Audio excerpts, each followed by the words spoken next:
Hello বন্ধুরা, Microsoft word Bangla টিউটোরিয়ালে আপনাদেরকে স্বাগত জানাই। আজকে আমরা শিখব কিভাবে আপনি নতুন ফন্ট ইনস্টল করবেন। তাহলে আসুন জেনে নিই। যদি আপনি কোনো নতুন ফন্ট ইনস্টল করতে চান তাহলে ফন্টটিকে আগে ডাউনলোড করতে হবে। ডাউনলোড করার জন্য আপনি গুগলে গিয়ে আপনার যে ফন্টটি পছন্দ সেই ফন্ট আপনি লিখলে সেটি ডাউনলোড আপনি করতে পারবেন। দেখুন বন্ধুরা, আমরা একটি ফন্ট ডাউনলোড করে রেখেছি, সেটির নাম সি গার্ডেন্স। এখানে ফন্টের এক্সটেনশন বা ফাইল ফরম্যাট হলো TTF। যদি কখনো দেখেন যে ফাইলটি আপনার জিপ ফরম্যাটে ডাউনলোড হয়েছে, সেক্ষেত্রে আপনাকে আনজিপ করে নিলে তবে আপনি এই TTF ফাইলটি পাবেন। এবার ফাইলটি ইনস্টল করার জন্য আপনাকে ফাইলটি সিলেক্ট করে রাইট ক্লিক করতে হবে।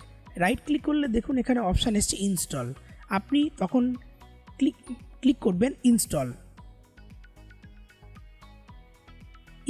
দেখুন ইনস্টল অলরেডি হয়ে গেল। এবার আমরা দেখব যে ওই ফন্টটি এসছে কিনা। দেখুন এখানে আমি একটি লেখা সিলেক্ট করছি। সিলেক্ট করার পর হোম ট্যাবের আন্ডারে আমরা যাচ্ছি ফন্টের মধ্যে।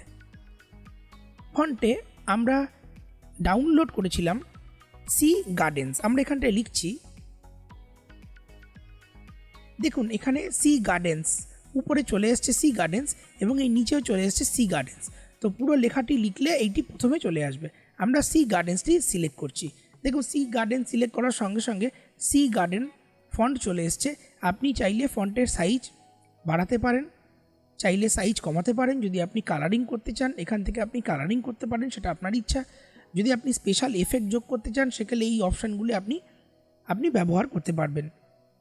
তো এইভাবে বন্ধুরা আপনি যে কোনো ফন্টই ইনস্টল করতে পারবেন। পদ্ধতিটি একেবারেই সোজা।